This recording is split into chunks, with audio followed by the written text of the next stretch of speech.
Hello and welcome to Birth as We Know It. I am your podcast host, Kiona Nessenbaum. I have experienced birth as a doula, a student midwife, and as a mother of 3 amazing children with my husband and high school sweetheart by my side. After attending over 130 births, including my own, I've realized that each birth experience is truly unique. So make sure you subscribe and join me every week as we are guided through many different birth experiences through the lens of the storyteller. Please be aware that some of the stories can be triggering to hear, so feel free to pause, take a breath, and come back and listen whenever you're ready. With that said, let's prep ourselves to dive deep and get detailed about what really happens in the birth space. As a reminder, this podcast is intended for educational purposes only and has no intention of giving or replacing any medical advice. All advice that is given on the podcast is from the personal experiences of the storytellers. All medical or health-related questions should be directed to your licensed provider. Hello, everybody, and welcome back to the Birth as We Know It podcast. Today, I have the wonderful opportunity of interviewing Jazmin Williams. She is the founder and co-lead of BLKBRY. So welcome, Jazmin. Hi, thank you for having me. Yeah, of course. So we're going to start off by you telling us a little bit about yourself and your business and what it is that you do. So I'm the founder and co-lead of BLKBRY. It started out really just due to the traumatic birth and postpartum experiences that I personally had.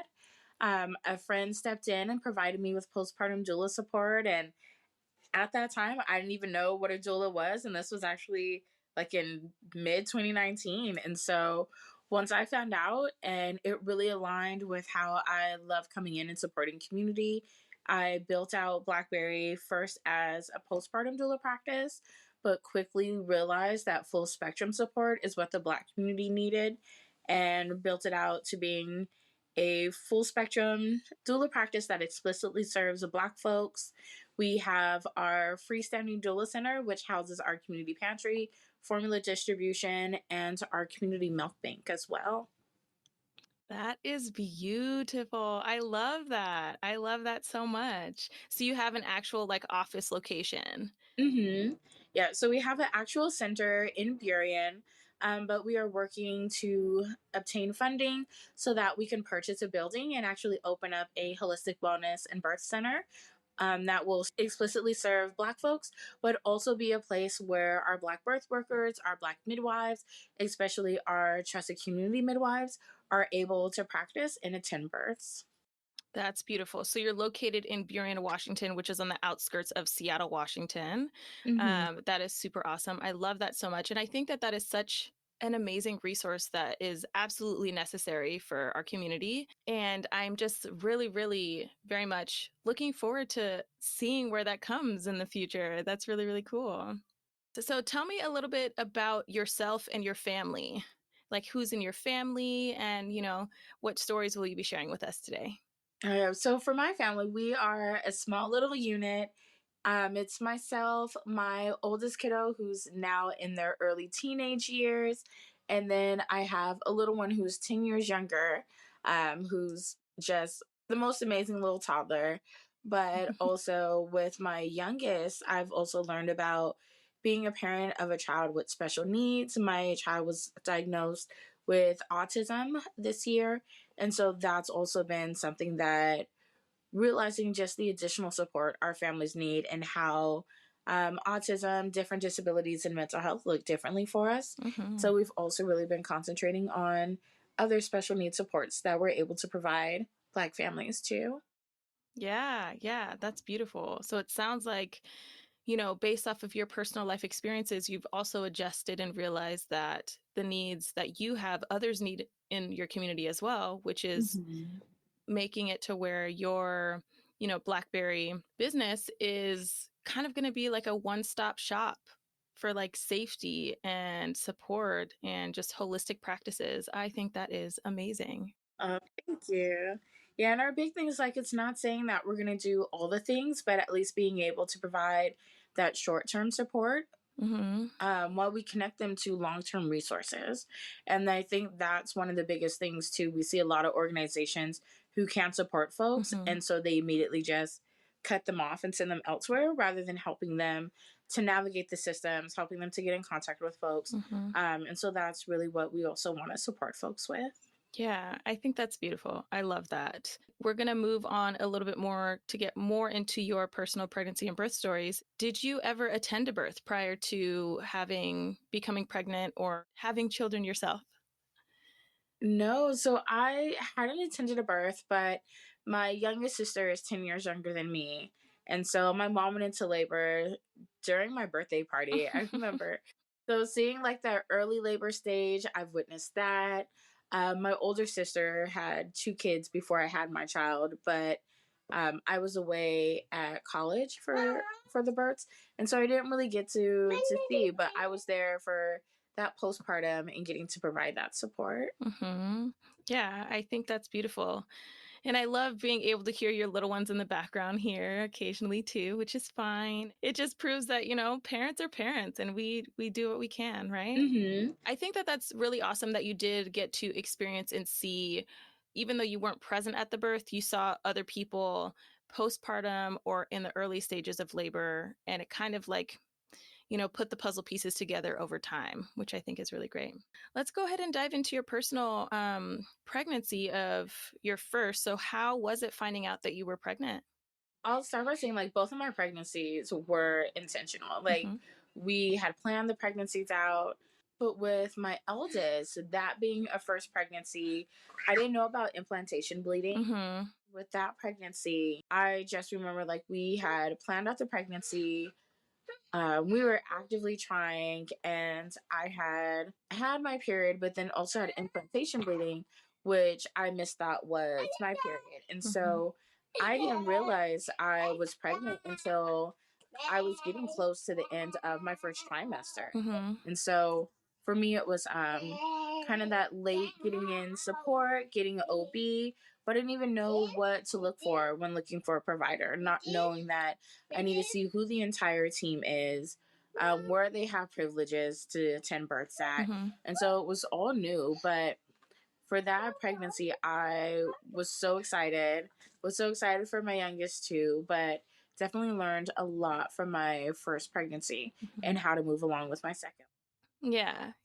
I think that that's really awesome because knowing who the entire team is and where they have privileges really does make a difference on how your care is throughout your pregnancy. And knowing that you having that experience with your first impacted how you handled your second 10 years later, that's really great. And I think that's a really important process of learning from an experience. That's beautiful. And so did it take you a long time to become pregnant, or did it like happen in the time that you expected, or did it take a little longer than expected? Oh, it happened within the time that I expected. Like, I know with my youngest, I had been working at a fertility clinic for a few years.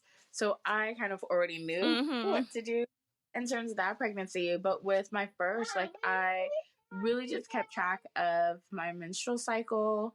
I learned how to find out when I was ovulating, and that really helped. So we knew like when to actively be trying. It only took us a couple goes, and we were like, oh yeah, we're pregnant. So when we really looked back at getting our blood draws, seeing where my levels were at, and realizing like, oh, like I am weeks. Like I didn't even realize. But it just showed me that like, okay, I did things right. I knew when I was ovulating, like having that confirmation was like, yes, I know my body. And like that was so empowering at that stage to feel like I was understanding what my body is going through and what it's telling me. Yeah, I think that's beautiful. And the process of learning your body takes time. It takes a lot of time. And for you to have been successful at that, and then, doing all the right things to fall pregnant, I think that's great. Oh, thank you. So, how were your pregnancies overall? Were there any health concerns, any unexpected situations that popped up in regards to like your health or how the pregnancy was going? For my first pregnancy, I had actually got into a car accident during my second trimester.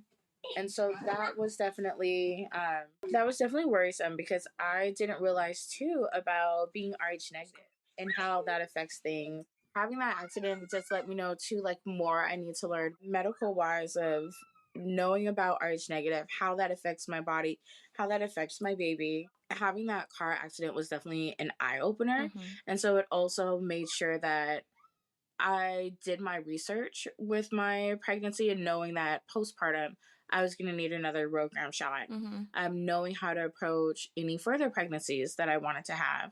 Um, but also when I had that car accident and I had to go and meet with my OB for my follow up, I was told that, oh, because I'm RH negative, that I won't be able to have another baby in the future. Mm. And I was just like, did not understand what she was talking about. She would get upset with me after that when I brought my phone in the room, because she said that my phone was interrupting the Doppler, so she couldn't hear the baby's heartbeat. Even going in, they weren't doing my urine test, which I knew that I had. I was getting like frequent yeast infections too. And so I told them, like, I need to know this because I need to know what I can be doing. And at that time I didn't really know holistically what I could do for myself. Like, it was very much all medical and thinking that I should be able to trust this person. You're supposed to have years and years of schooling to be in this profession. You should be able to provide me with the guidance, answer my questions, and just wasn't getting any of that.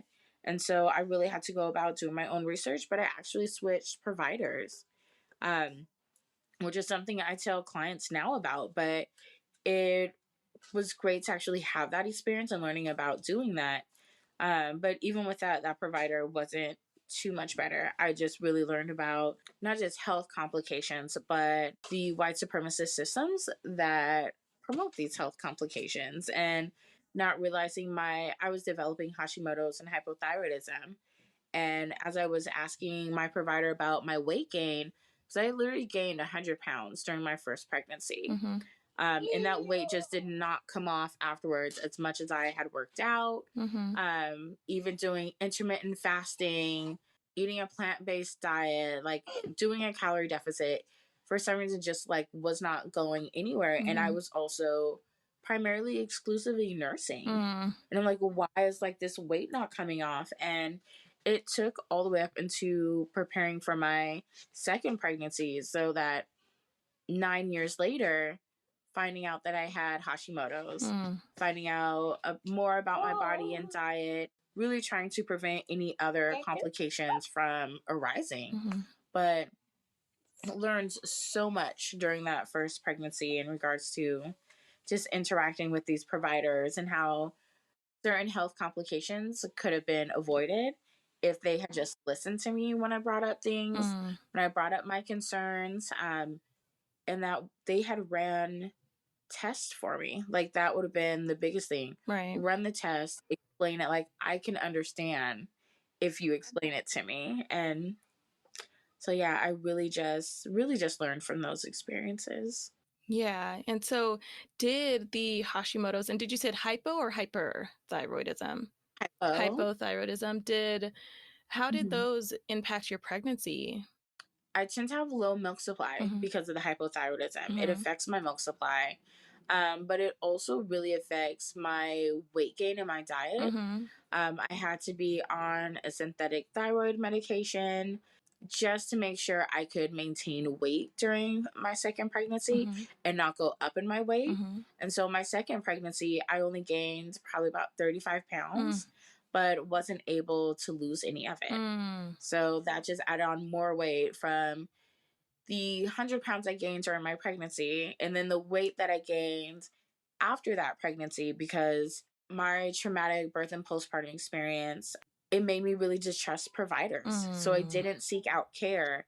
I tried to go it alone, dieting, doing 2-3 workouts a day and wondering why this weight still isn't coming off. But also having to deal with kind of like fighting against stereotypes and stigma in society of just folks looking at me like, oh, you must live an unhealthy lifestyle. Oh, you must be doing this, you must be doing that, not realizing like, no, this is medical. Like, my whole first pregnancy, and I worked at Nordstrom, and you could ask like the folks in the cafe, because I'd have to do a 2-hour commute to like get to work. because traffic is just that bad in the Bay Area. And taking public transit, it made it longer. But I would literally go out there, go to work. My breakfast was strawberries. Like, I would always have like a big cup of strawberries every morning. Mm-hmm. I think one morning they were out and I'm literally standing at the cafe crying. Just all the pregnancy hormones hit. I'm like, you don't have strawberries? And so during one of them had a break and their strawberries finally got delivered and they brought them up to me. Oh, that is so But sweet. yeah, it was so sweet. But I was just like, yeah, pregnancy took over in that moment. Mm-hmm. But that was literally like my breakfast. And then my lunch would be like a kid's menu lunch. Like I never really ate big meals and I would just like munch on stuff. I ate when I felt hungry, stopped when I felt satisfied.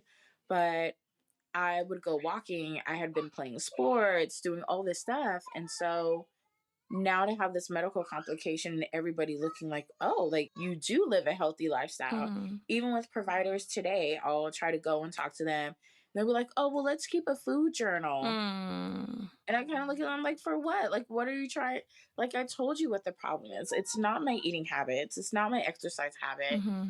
This is medical. And like, I need that support with it. Mm-hmm. One provider even told me she was surprised I haven't had to have my thyroid removed. Mm.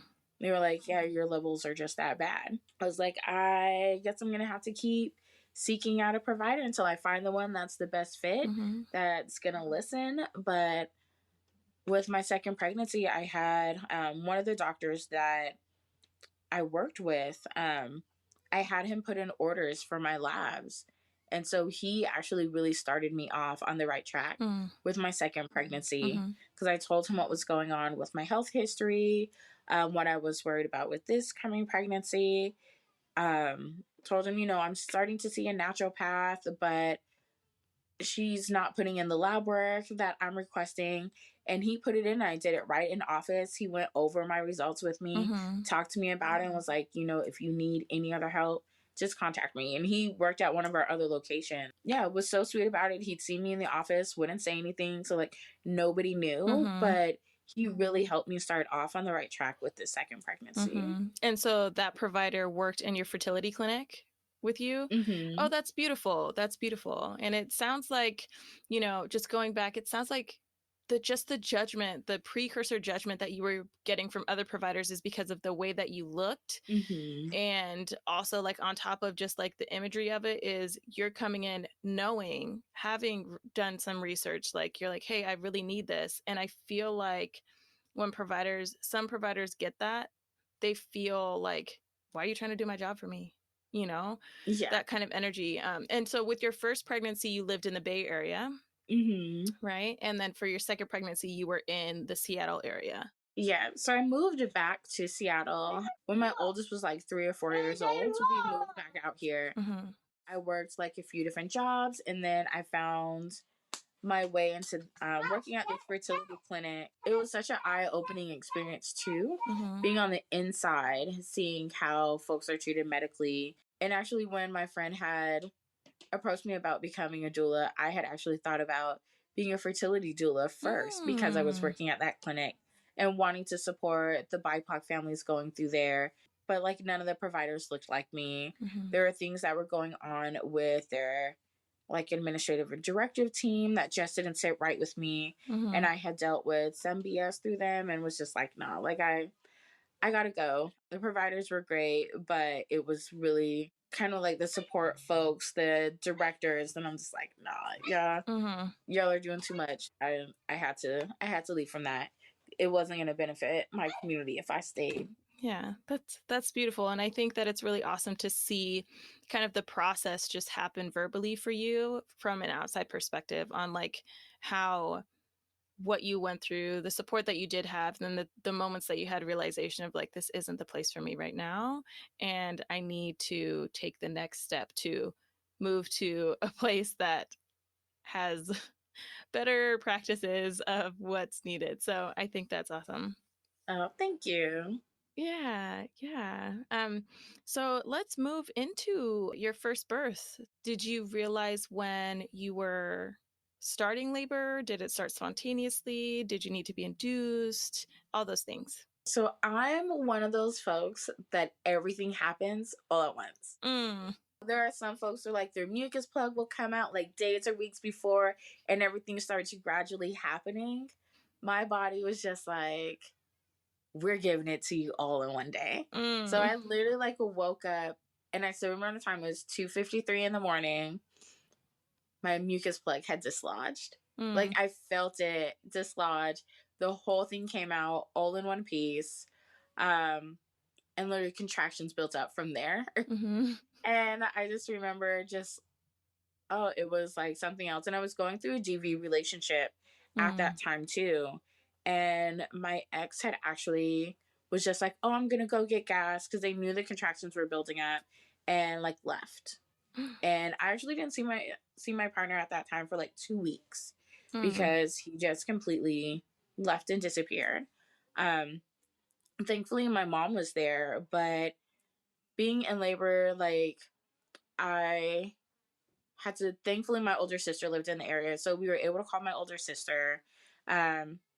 She was just like, yeah, you can come over, I can get you help. And I can't remember if she picked us up from there. I do remember that while my mom was there, we did have to take the bus. So being pregnant and body getting ready to go in labor, like that's a lot. But went to my older sister's while it was in early labor. And I just remember my contractions building up more and more. And my older sister, we have different moms, but her mom is Puerto Rican and actually like came in with like, oh, we're going to make you some tea and everything. And actually didn't use like a tea bag, but literally was like in the kitchen chopping up ginger, boiling it for me. Like my mom sitting there doing all the things too. And them just providing me with like all the comfort measures that they could think of and do for me. And so they were like, nope, it's time to go. And I come from a family of like, you're not going to tell them to leave the room. The nurse was just like, oh, you're only allowed like 2 people in here. It was my mom, my older sister, my twin sister. My dad came postpartum. And we had like a packed room. We were like, you're not getting my family to leave. I wish you would tell one of these 3 Black women that they gotta leave. Like it's not happening. But they like stayed the whole time, provided me with support. The doctor was really hands off, really didn't talk to me too much, didn't come through as often.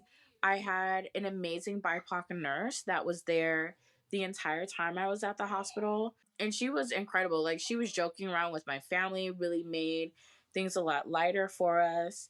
I remember too, as my contractions started getting more intense, my mom told them that I needed an epidural and they just did it. And I remember too, like I had told my family, like I want to try doing an unmedicated birth. I don't want to do that. And I think especially for the Black community, we are socialized to think birth needs to happen in the hospital. Birth requires epidural. Birth requires interventions and medication. And so my mom just did what like she knew and was like, I see my baby in pain. I need you to give her an epidural. Yeah, trying to be helpful. And so it's also one of those things too of why I tell folks, you know, like that's also the reason why it's good to have a doula in that space because we're not the parent seeing our baby in pain and just being like, just give my child all the intervention and take this pain away. Like we're really helping you to work through it and to find those comfort measures to get past it. And so got my epidural, switching me from side to side. And I'm, like I said, I'm one of those folks like I jumped really quick from stage to stage and went from active labor to transitional labor real quick within like a couple hours, really. And I think I only pushed for about 15 minutes first pregnancy. Oh, nice. I just remember them coming in and being like, okay, it's time to push. Doing the guiding, they did the whole like take a deep breath, hold it and push, and yelling to me to push. And then they were just like, you know, we're gonna give you a break. But they gave me a break because I was doing well, but there was an emergency in another room. So the whole team leaves out the room. It is just my charge nurse that had been with me for hours. And I'm literally just sitting there joking with my family in between these intense contractions. And then all of a sudden, just pop, my baby just literally jumps out. And Really? the nurse caught her because she literally just like flew out of me. The nurse caught her and just starts screaming, "I need a doctor! I need a doctor!" And everybody comes running in, putting on gloves. They're like, "What happened? What's going on?" And she just turns, and there she is holding my baby. And I don't know how long she had been a nurse for. I think she was still fairly new. So to like catch the baby was pretty big, but also she was like, "What the hell?" Right. But it just goes to show too, like our bodies know what to do. Like my body was actively pushing my baby down and out, even though I had stopped pushing. But yeah, she came so beautiful. She looked like she was a few weeks old, no wrinkles. But I did have some tears, and they brought up that I had those. They had me birth my placenta, which I honestly didn't know that I'd have to birth my placenta. And like all my OB appointments and everything, we know the placenta is an organ that your body keeps, but I didn't know I was going to have to actively push as if I was pushing my baby out. Right. And so that was also a learning process for me too. But it just went to my mind of like all the things I had asked questions on and didn't get answers on, wasn't referred to take childbirth education. And so there were so many things going on during my labor, and I was like, nobody said this was going to happen. And I think that's also why we get so many horror stories, because none of us have that preparation in advance. Like we weren't in those classes to get that education. And so it's not so much that they're horror stories, but it's a lot of like, this is what I didn't know, and having to put that out there. It was really my postpartum. I could start feeling complications right away. Like I knew something didn't feel right. I felt like my insides were outside of me, and I was trying to tell the nurse that. Once my epidural had wore off, I felt it even more.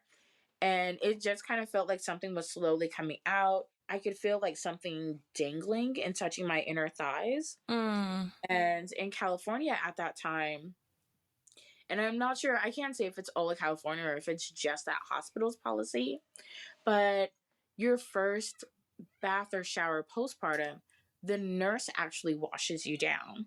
And so I'm telling the nurse, like, I don't feel right. I feel like something is hanging outside of me. And this is a nurse of color. It wasn't a Black nurse, but definitely a nurse that I felt like, okay, like we're both a brown people. I should be able to talk to you about this. Thought it was going to be somebody that would understand. And as I'm telling her and I'm starting to point to my vulva, she smacks my hand. And it's just like, don't touch there. And I'm just like, I'm just showing you where it hurts. She's like, don't touch there. You're not going to feel your same way postpartum. She's like, you're not going to feel back to normal. Like, this isn't even normal. Yeah. This is something else. This didn't even feel like what I was feeling initially after birth. If you don't mind me asking, were you younger? Like, how young were you?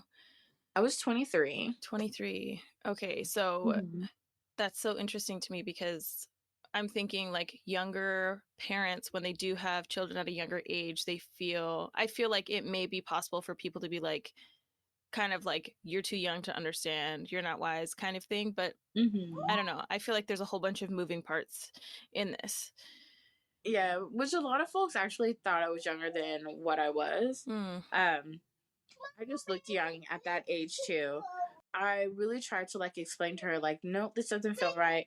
And when she had smacked my hand, I'm like, okay, well, I'm like, I'm not even gonna finish talking to you about this. But then she began to scrub my vulva. And that I was just in so much pain. I like tensed up my thighs, closed off my vulva to her, like tried to back away. And this is after having my epidural too. So I'm just getting feeling back, but I don't have as much movement to like really put effort into like pushing her away from me or anything. Oh my gosh. And so I'm back in the bed and I tell the doctor, and the doctor just does the fundal check, but listens to the nurse. So when the nurse tells her like, oh, she's exaggerating, oh, she doesn't know what she feels like, she's not going to feel back to normal right away anyways. And the doctor just listened to her and was just like, yeah, started talking to me about other things going on, thinking like maybe this is like a mental thing. I had told her how I was in a DV situation and that he had left and I wasn't anticipating him really coming back like that. And she made me see a social worker before I could be discharged. She was like, oh, I think you're going to have postpartum depression. And I was like, it's literally hours after giving birth. I'm like, you're telling me I'm going to have postpartum depression. Yeah. Like, that's supposed to fill me with confidence postpartum that I can, like, be a single parent. Mm-hmm. Yeah. And I just want to touch base really quick. You've mentioned DV a couple of times. And just for the listeners that don't know what DV stands for, DV is an abbreviation for domestic violence. So a domestic violence relationship. I'm so sorry to hear how that nurse ended up washing your vulva and scrubbing your vulva in that way. I also find it so bonkers and crazy and insane that people actually bathed you in that way postpartum, and not even offering, like, if it is policy for the nurse to give you your first bath, ask a family member to do it, someone that you're closer to, or just have somebody watch you wash yourself if they're worried about where you're touching, how you're doing things. And I just, my heart hurts so bad for you, because especially knowing that you were coming from a DV relationship and then having that experience of, like, I feel like it adds on such a much stronger layer of violation. Does that make sense? So I'm sorry for you. But sorry, I'll let you continue your story. I know, that's okay. That was definitely, yeah, I feel like to me that was definitely an eye opener, like how many folks within the system are kind of just fucked up. But I remember the social worker coming in, and she sat down with me and just like asked me a series of questions. She was super nice. She kind of had the look on her face of like, why am I even here? But then she asked me, when I look at my baby, who do I see? And I was like, what do you mean? She was like, oh, well, like, you know, when somebody looks at their baby and they're like, oh, you look like your mom, you look like your dad. And I was like, well, I don't see either one of us. I see this little person who can be whoever they want to be. And after answering that question, she literally just stopped and was just like, I don't even know why I'm here. She's like, nobody ever answers like that, but that's the answer we're always looking for.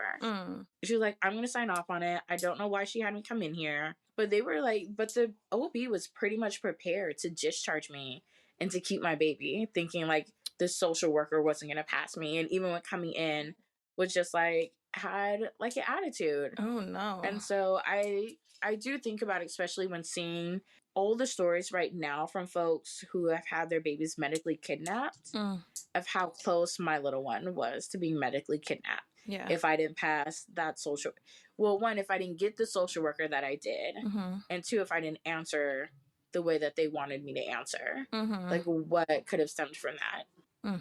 But it definitely taught me a lot about the medical system, especially birthing at a hospital. I didn't really know too much about, but where I was in the Bay Area, everything was really spread out. And so I had to go to another city for OB care, but that provider was at this other hospital for their privileges. And so coming to Seattle thinking Seattle's supposed to be so much more progressive. There's supposed to be less medical racism. I found the OB that was just like absolutely amazing. I honestly went off the recommendations of my coworkers who were all nurses and were all going to that provider. But the question that I didn't ask, because I thought like, oh, this is an amazing provider, this is who I'm going to birth with. And knowing that their hospital or their clinic was close to 3 different hospitals, I was like, oh, like, okay, like, maybe I have options. But to find out, like, no, you'll be birthing at Swedish.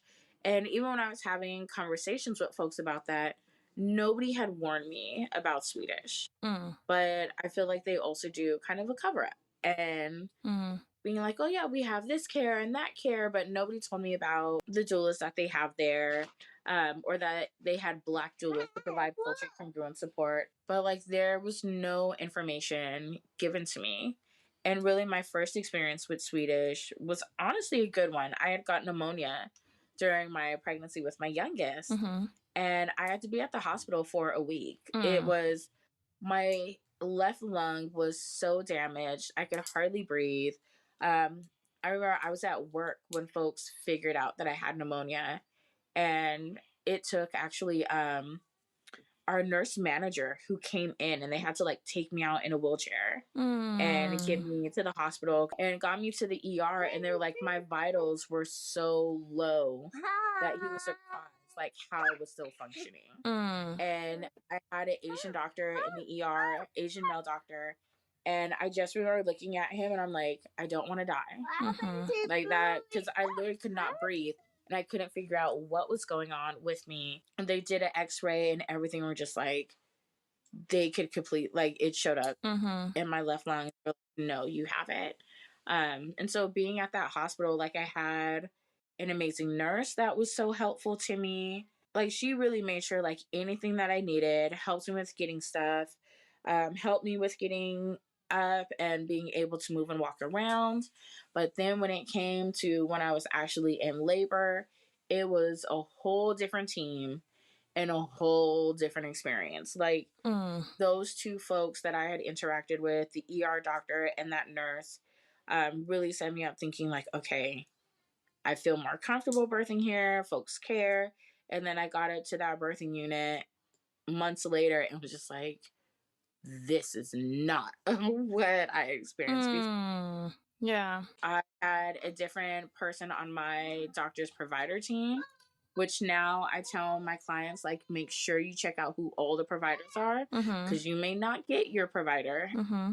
as the one attending your birth, and you need to know about these folks. But told me I was in active labor, and I could hear her talking with the nurses, and we're just like, yep, she's in active labor. Today's the day. But they were like, her contractions just aren't intense enough.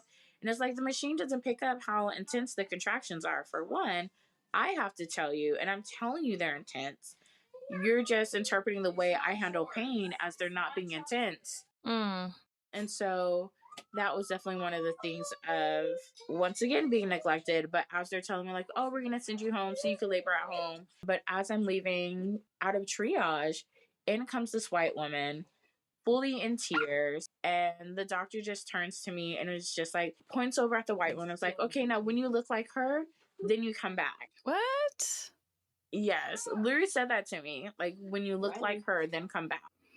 That is ridiculous. Because just like you said, everybody handles pain differently. There are some people that labor in complete silence. There are some people that can handle their pain in different ways. And like you said, the machine doesn't tell you how intense they are. It can tell you when you have a contraction. Mm-hmm. And the placement of that machine, those Dopplers or, the contraction monitor and the heart rate monitor, the contraction monitor doesn't tell you how strong it is. It tells you there's a contraction there. And yes, depending on the placement in which it is on your abdomen, it can tell you if your stomach is hard in that area. But that also changes with the amount, like with how everybody's body type is different. There are some times when the uterus is like super available, like very, very accessible. And there's sometimes when it's in a place that is a little bit lower on someone, That's a really inconsiderate thing for the nurse to say to you as you were walking out the door. Oh, that wasn't the nurse. That was actually the OB that said that. Oh, the OB. Yeah, the OB said that to me. And I was just like, you have to be kidding me. And so I actually came back like a couple hours later because my water had broke. And I came in and I told them, I was like, yeah, I came in and like faking tears because once I got in the room, like my tears definitely stopped. And I'm like, it wasn't like, I don't cry like that. Mm-hmm. So to be put in a position and be like, oh, well, you're not crying, so they must not be that intense. But it was definitely one of those things where like, okay, I realized I need to get into this room. My water had broke. I even told the nurse, I was like, yeah, my water broke. She's like, oh, well, sometimes you can just like pee on yourself and not really know if it's your water. And I'm just like, okay. And so the OB comes in and it's just like, okay, well, you're back. Let's do a cervical check. Let's see how far along you are. Does the check. And it's just like, oh, your water break. When did that happen? And And I just looked over at the nurse like, yeah, bitch, I told you it broke. Like, I knew it did. Right. And I was like, yeah, it broke. That's why I came back. So it was just one of those things like, you have to be kidding me to think that I don't know my body, that I wouldn't know the difference of like my water breaking. I mean, Pina's like, I told you my water broke. Once again, it was just like, I only knew birth through having an epidural and relieving that pain. And so that's what I did, was to have another epidural. My mom encouraged it. Even when I brought up my first pregnancy and was just like, I know I had it with my first one. I don't want to have it with my second one. I really want to try to go natural. And just reminding me how much pain that I was in. It was like, you don't want to go through that again. So ended up going with the epidural. But this time it was definitely one of those things of like, okay, it kind of slowed things down. But as I was still doing movements, they're switching me from side to side. My body is still progressing. But when it came to transitional labor and me starting to need to push, I didn't have a lot of feeling. I was working so hard, but just wasn't feeling or seeing any progress. But I know there was progress. It's just Right. having that numbness. I just didn't know. But all I know is that there's the nurse and the doctor. It's just the two of them. They're standing off on the side, having conversations with each other, not talking to me, but standing there whispering to each other in front of me. They're blocking the monitor. But next thing I know is like, my mom sees the monitor and it's just like, her heart rate has dropped to 30. Like, you need to put her out. And didn't realize like her heart rate was steadily decelerating. And even after my mom said that, like, I saw the monitor, the nurse finally moved out the way and was looking at it, and her heart was steadily staying at 30. Like, it wasn't going back up. It wasn't, oh, monitors in a wrong positioning or anything. It was literally staying within that 30, 35 and kept going. And finally, the doctor is just like, oh, well, what do you think about vacuums? What do you think about a forceps? And all I remember is my mom leaning in and whispering to me, if you let them do this, they're going to lead to a cesarean. And like, I wholeheartedly, the moment she said that, like, I felt that so much. I'm like, if I let them do this intervention, they're gonna want to like quickly be like, oh, this didn't work, and move to that. And I literally grabbed like all the energy I could and literally birthed my baby, pushed her out, had a pelvic birth, because I was like, I am not trusting y'all in this space right now. And the fact that her heart rate is at 30 and you should have been had me in an OR, but to still like steadily keep trying, like, I'm losing my baby. And even after that, when she was earthside and they put her on my chest, and I'm like, she's having a difficult time breathing. And they're just like, oh, like, it happens, but babies, they cough and they sneeze it out. I'm like, you don't get it. She's having a difficult time breathing. And they did like a little suctioning, and I'm like, no, she needs more than that. They're not listening to me. They're thinking everything's fine. I'm pretty much just like, I don't want you touching my baby anyways. Just like, get the fuck away from us. So it's not until they finally have us in the postpartum room and we get a pediatric nurse practitioner right away, because I know with me being RH negative, my oldest was born with blood incompatibility jaundice. We knew my youngest was going to have it too. And my kids get it quickly and it's strong. Like, my oldest had to be on a Billy blanket for a week. But Riley had to be on a Billy bed for like 4 or 5 days. Wow. But the pediatric nurse practitioner, and she thankfully was a person of color. I don't want to assume her ethnicity and culture, but I believe she was Pacific Islander. And her and I talked, and she was just like, if you trust me, I will take your baby to the NICU so she can get the support she needs. Literally took her to the NICU. 20 minutes later, brings her back, breathing just as how she needed to be. Vitals were doing excellent. But it was one of those things of like, why are y'all ignoring me? Like, you think I don't know that I don't understand. I'm like, I knew something was wrong, and even the nurse practitioner confirmed and was just like, no, she needs to be sectioned and helped her. Yeah. But it was one of those things of just like, y'all ain't know better. This is 10 years later in a place that's supposed to be more progressive, and y'all are still on some bullshit. Even postpartum, where I told them, like, I don't want her to have a bath. I want to do it once my baby is home. But this cisgender white man comes into the room, grabs my baby, and starts to give her a bath. And I'm like, well, I don't want her to have a bath. He's like, oh, well, she's been here for several days, and they sent me in here because she needs to have a bath. And I'm like, I didn't want that. But I have stitches, and I've been in this sleeping on this really uncomfortable cot because I was no longer the patient, my baby was, and it was like the worst sleeping situation to have to deal with postpartum. My partner at the time wasn't very much help because it's his first time becoming a parent. He doesn't know what to do. I'm hoping that, like, okay, I'm healing, I need you to step up, but I didn't get that support that I needed, and we did have a conversation about that. I feel like that's also why I focus a lot on partner education versus partner support in my doula work, because like, partners really want to know their role and more so need that education, like how they can step in and support, how they can step in and advocate. And so that's why I focus a lot on partner education through that own experience, but also supporting with other families who the partner was just like, I just need to know like how I can step in and what I can do, and feeling like they are enough or like doing what they can do within that space. But even then, I was just like, who is this crazy person coming in, giving my baby a bath? The lactation specialist was no better, coming in hours after giving birth and asking me if my milk had come in and kind of shaming me for not being able to pump with an electric pump just hours after birth. And brings me this the pump with the cylinder. So it's the one that you have to like kind of play in like a tuba on your, not a tuba, but like whatever that instrument is. But it's the one like you pull out rather than having to pump it. And that was like the manual pump that they gave me to pump milk from me because I couldn't nurse her, since she really needed to be on the on the billy bed. And it was one of those things of just like, how dare y'all like to tell me my milk isn't in when my colostrum is milk. And now these are all things that I'm learning as a doula and as a lactation specialist. But it was one of those things of just like, nah, like we need advocates in the space. We need folks that can do full spectrum support, with a concentration on lactation support and other feeding methods.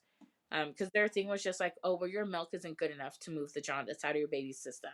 Your baby has to have formula. And so that was literally like, she was on formula, and they allowed me to mix some of my milk with the formula, but they were just like, oh yeah, you need to give your baby so many ounces, but it would literally be a full thing of the ready to feed. So basically having her overeat in order to push out the bilirubin and also giving her formula versus letting me nurse and giving her my milk. So it was one of those things like, once we were out of the hospital and I could actually nurse her, she literally weaned 2 months ago and she's almost 4 years old. So we went 3.5 years in nursing because I was like, I'll be damned if y'all take this journey from me. And even my youngest was just, she still tries to nurse, but it's very much like, you know, they weren't going to stop us from this. And I kept with it, but I did end up going to the Lido Center where there was, I forget her name, but this older white woman who's a lactation specialist, and she was just like, no, we need more Black folks in lactation. She's like, because everybody supporting what lactation looks like me and it's causing harm. Wow. But for her to like sit there and admit that and was just like, there are trainings, like trying to like hint to me of like, right, you could be signing up for this and doing this. But recognizing the harm that's being done even within lactation in birth spaces. And so that was just, it was so eye-opening. It really made me realize we have not come that far at all. Since my first pregnancy. Gosh. And especially knowing that this isn't just, it wasn't just a California thing. That I experienced this also in Washington State. And then hearing folks who have delivered in other states and then moving here and having theirs. And it's like, no, this is like a countrywide issue. It's not just within these individualized cities, counties, states. Like, it is happening across the country.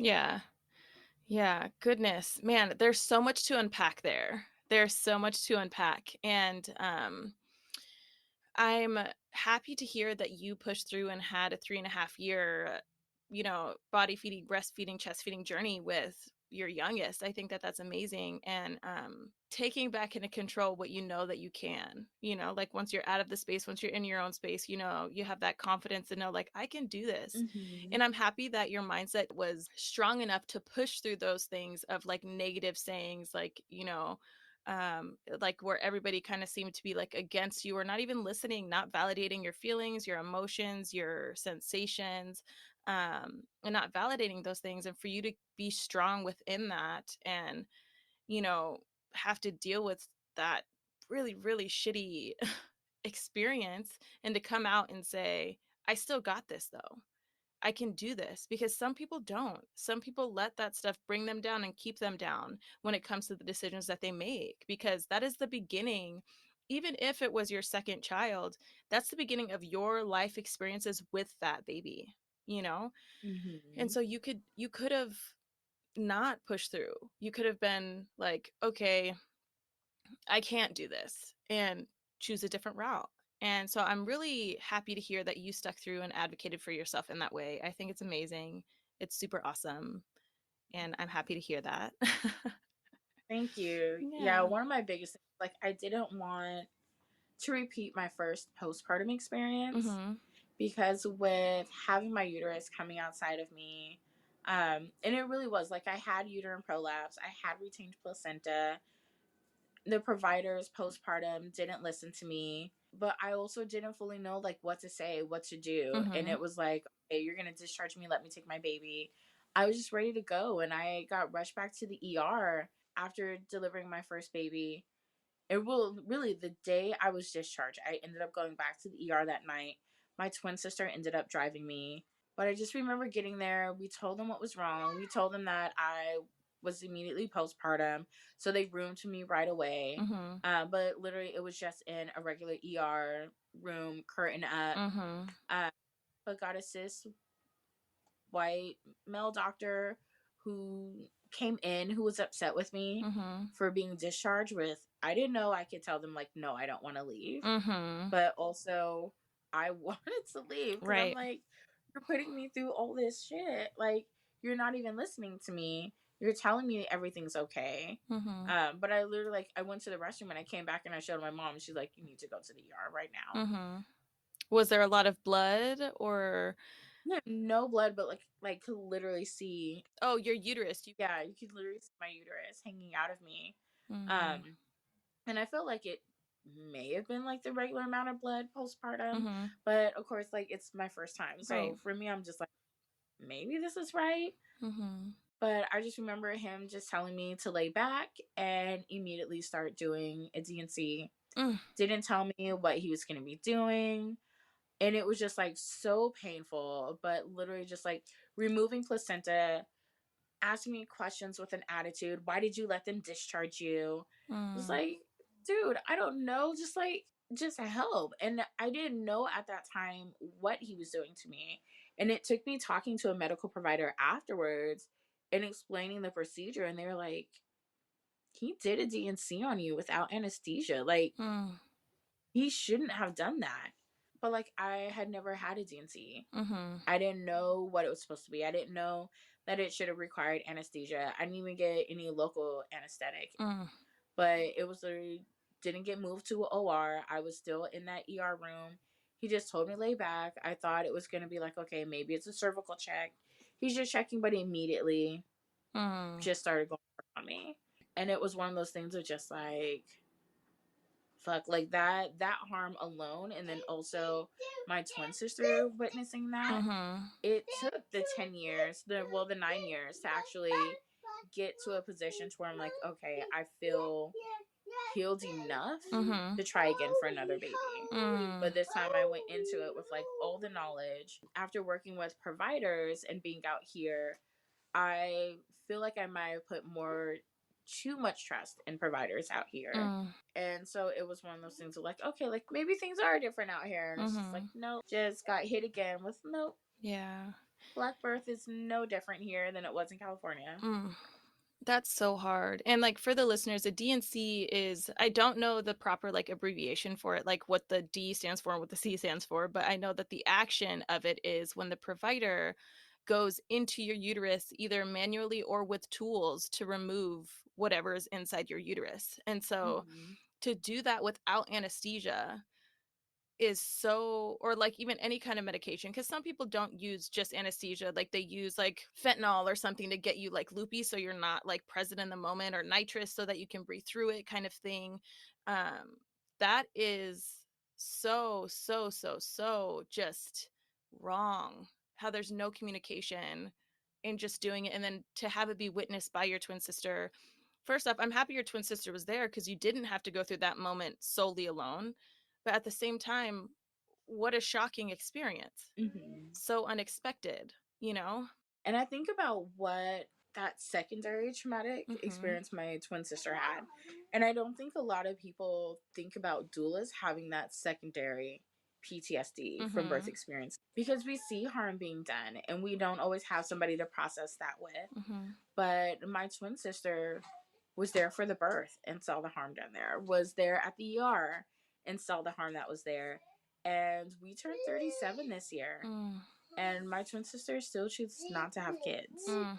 And part of it is like, loves her lifestyle, but I also think about how would she witness how it's affected her life moving forward, Mm-hmm. and her decision to not be a parent, but to just be a dope ass auntie. Right. So it's and it's just like, my kids love her as an auntie, but it definitely made me think about like, how did that affect her? Mm-hmm. Yeah. And that's a really true thing, is the secondary traumatic experience, because as doulas and providers or whoever is present at your birth, they get impacted by it, which is, Mm-hmm.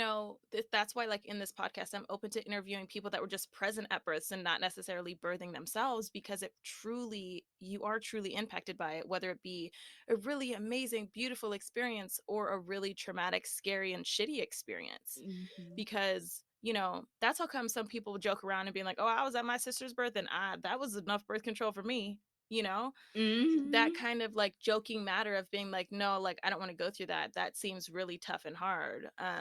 That is rough. And the fact that it didn't end just at the birth, it was like throughout your postpartum time. Some people tend to get a little bit more time to process it as they go through their postpartum, but it sounds like it just continued with you in your immediate postpartum time, and you had to process it on your own outside of like the support from your medical support team or staff.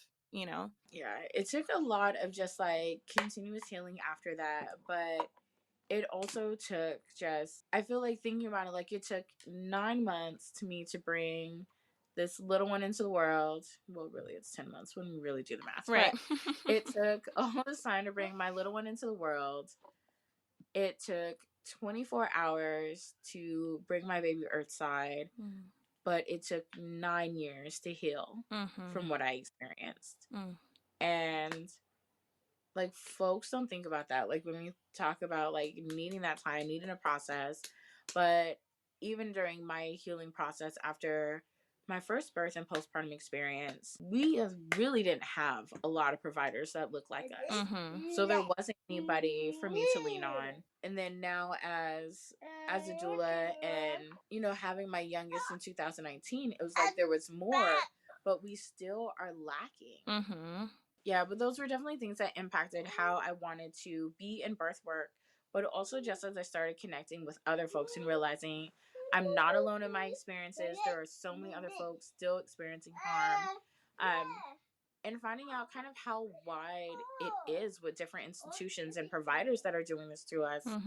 And it really made me think of like, okay, need to look at BLKBRY on a wider scale. It's why I chose a name that doesn't have doula in it, or that is just like could solely be about doula work, because I don't know any doula who's also like not a lactation specialist. Right. There's always something else. Yeah.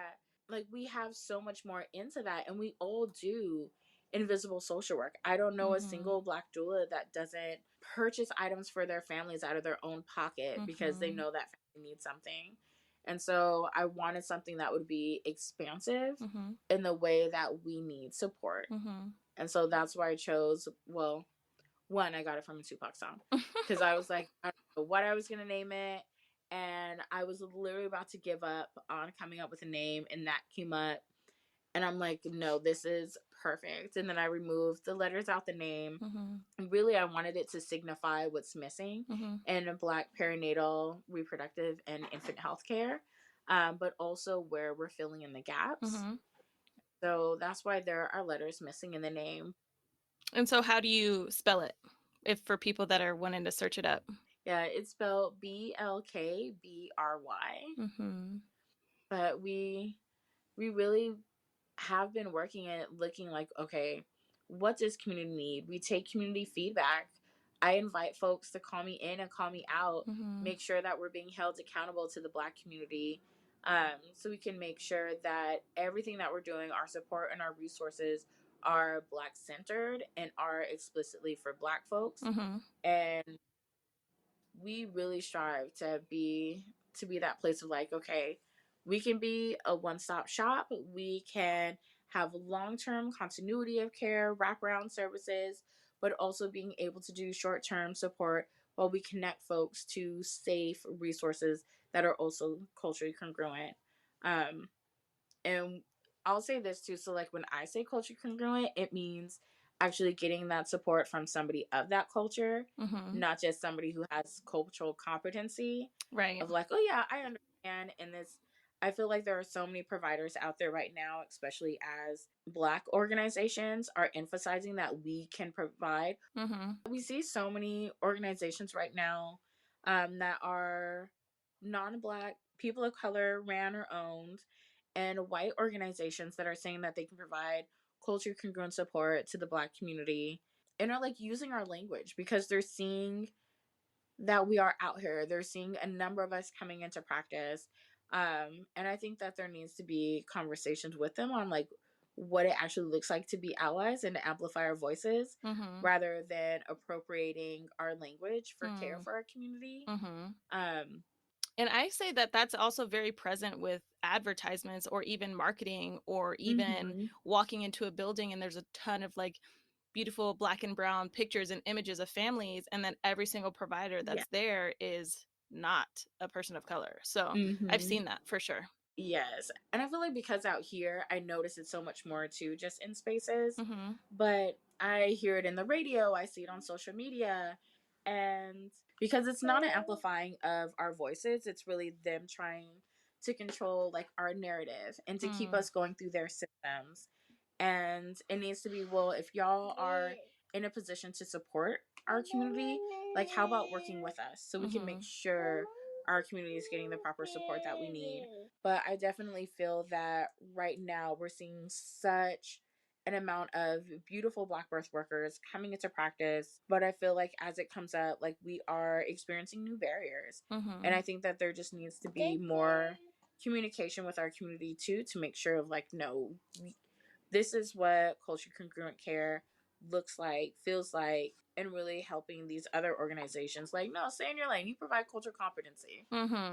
Yeah, that's a great comparison and a great understanding of that. Because it's needed. It is very needed, yes. Yeah, because I feel like especially when we come in, we don't have to assimilate. We don't have to worry about if we're going to be judged for using AAVE, that we don't need to have all the medical jargon, and we can come in without knowledge and being able to ask those questions and getting the answers, the correct answers that we deserve. Right. And I operate in like radical honesty with my clients. And I tell them, like, if there's something I don't know, I'm going to tell you I don't know. Right. Like, I'm not going to sugarcoat it. I'm not going to lie. I will tell you I don't know.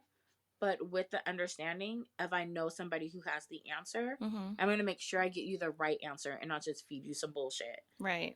Just so I come off as being right. Right. And then turn around and Google what the symptoms mean or add up to, you know? Yeah. So I feel like that's just a big thing. But within the Black doula community, I just see like so many beautiful connections starting up. The community is really growing, and I think we have so many different personalities and folks at different stages within their birth worker journey. there's so much to be developed and so much potential. And I love just seeing us further connect and how things are growing. And as Mm-hmm. we're building out more safe spaces for us too, because Mm-hmm. that's part of BlackBerry with us developing the birth center. Like, we're documenting our entire process so we can Mm-hmm. support other folks in other cities, counties, within our state to be Mm-hmm. able to create more Black birth centers. Yeah. Because we're like, we're gonna be in Burien, so Mm-hmm. we're closest for those in South King County. But we know there are so many Black families that are being affected by the aggressive gentrification in Seattle, and Yes. really in King County too, and being pushed out to Pierce County. Like, Mm-hmm. we have a huge Black community in Pierce County, but we don't have as many Black birth workers really actively being able to connect and things down there. They still come up here. So it's like, no, they need a birth center. They need a space where they can practice and connect, Mm-hmm. where their clients can come to and get support and have a safe birth. We need that for Eastern Washington too. We have a Black community out there. We Mm-hmm. have Black folks up in Snohomish County, but also we have other BIPOC communities that are being affected Mm-hmm. and need to be able to create safe spaces so they can provide culture congruent care to their community. Right. And so there are a couple abbreviations that you use. So BIPOC, we've been using it throughout the podcast, but I just wanted to have the listeners know that if you're not aware what BIPOC is, it's Black Indigenous People of Color. And AAVE, I actually don't know that abbreviation and would love some education on that. Oh yeah, African American Vernacular English, and I probably said vernacular wrong, but it's like Nice. the Okay. way we talk, like our slang, our accent, like it's Mm-hmm. how we communicate with each other. It's our version of English, basically. Nice. Okay. It's a language all in its own to be able to understand. I feel like we have nonverbal communication Yes. Yes. with A, so I'm just like, yep, as but to be able to be there and to be affirmed as a person, Mm-hmm. it's so what our community needs. And I just Yes. see really getting that culture congruent care is what does that. Yeah. Absolutely. Oh man, I know that I could literally sit here and talk to you for hours and days about this. There's so many moving parts. There's so much that needs to be done and so much that needs to be heard. But we are running out of time. And I want to be able to ask you three final questions to close off the podcast. So, if there was one piece of advice that you could give to all listeners, whether they are birth workers or pregnant themselves, what would it be? Ooh, that's good. I would honestly say a piece of advice would be building community. I think that's a big thing that overlaps with both birthing people and birth workers. Mm-hmm. We feel that we're alone in our journey a lot. Mm-hmm. I feel like for birthing people, certain situations come up, and just because somebody in your family or your friend didn't go through it, you think you're the only one, and it's very isolating. Mm-hmm. I think like new parenthood is very isolating. Mm-hmm. And so it's important to build out that community because you're honestly not the only one going through it. And it's amazing to have that information and that resource, and just, that person you can lean on and ask questions to and being able to get that support. Mm-hmm. But I feel that same way with Black birth workers because Mm-hmm. we take all these trainings that teach us all these beautiful skills to be able to support the families that we come in contact with. But they don't necessarily teach us how to put those skills into practice. Mm. And we also don't have a lot of elders, Yeah, really, especially here, a lot of elder Black birth workers. that was very beautiful. I really did love that. And I agree with you. There aren't many elders, and there are elders that practice, but a lot of the elders are passing, Mm-hmm. and then their teachings are they're not like passed down the traditional, meaning like the expected societal way. And when they are passed Mm-hmm. down through like hands-on teachings and things like that, they're not validated as a proper Yeah. like training or credential, and so you have to go through the system in order to get this credential and all of those things. So a lot of the ways in which you practice are skewed because you have to practice in a specific way to keep that credential. Mm-hmm. Does that make sense? No, that makes a lot of sense. Plus, majority of our Black elders in birth work aren't even up here. Like, they Yes. are south. And so Right. there's still that disconnect of us actually being able to go and learn from them because they're Mm-hmm. elders. Not everybody is Mm-hmm. tech savvy or got that Mm-hmm. grandkid there to hook up their Right. hook up their internet for them so they can go live and stuff and do teachings. And so that's definitely the thing of like, I knew coming in, once I had learned about the doula profession, I knew I was not going to be doing it the traditional way, which is like the white modeled way of birth work. Right. I knew it was going to be different. I knew I wanted it to be expansive, but I didn't have an elder out here to lean on. Mm.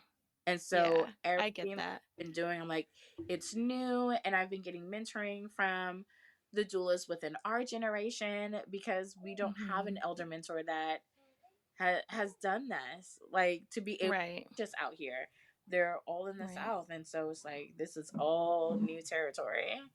Right. 100%. Is there a resource that you would like to share with our listeners or that I can share on your behalf outside of your business that you would like the listeners to be directed to?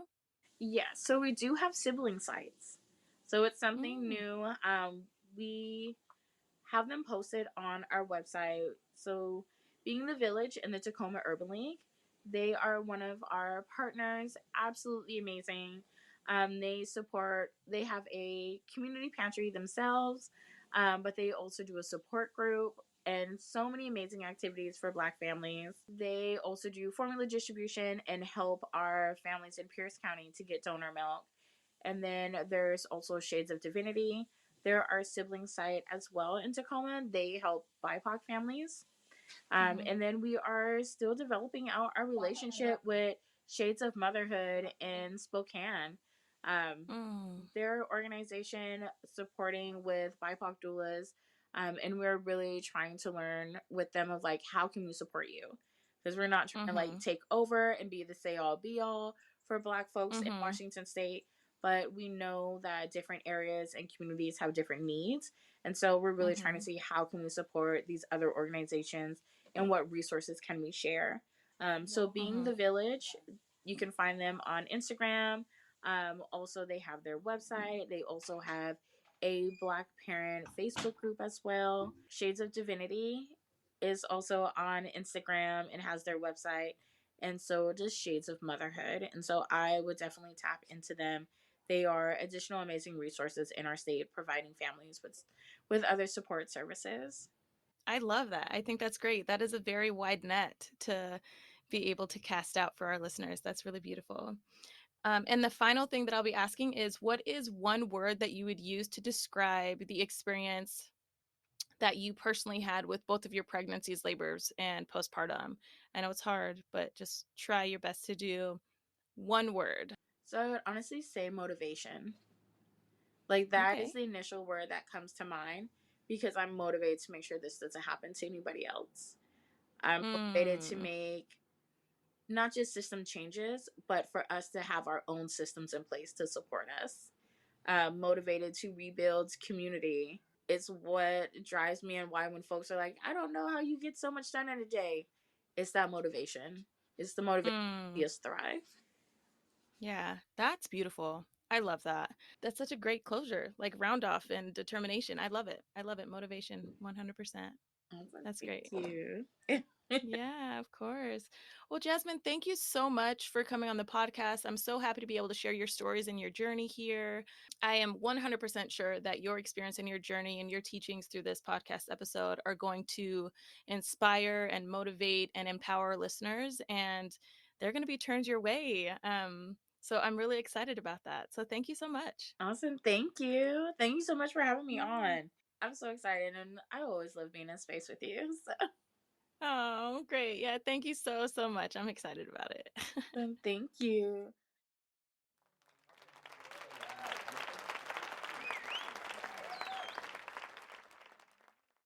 I'm just hopping back on to say that when I was interviewing Jazmin, it was so awesome to just realize that she is a strong, motivated, and determined mother who just gets shit done. And I love that so much because she just brought it all with her into this interview.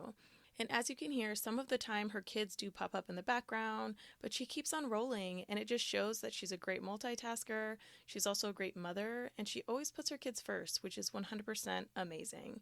And Jazmin's business, Blackberry, is super awesome. It is a full spectrum doula business spelled BLKBRY that specifically serves the Black population. So go ahead and take a look at her business and connect with her for all of her amazing resources. Next week, I speak with Sarah Zarol, co-founder and owner of Birth Made Mindful, located in Salt Lake City, Utah. Birth Made Mindful is a birth coaching business that focuses on preparing families for labor and birth. So tune in next week to hear all of the details of her sharing her 3 personal birth experiences.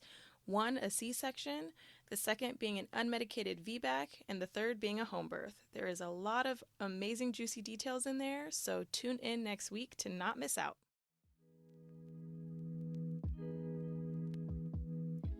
Thank you so much for tuning into this episode today. Don't hesitate to share this with your family and friends. If you liked this episode, feel free to leave a review so my podcast can pop up for others and they can see and listen to it as well.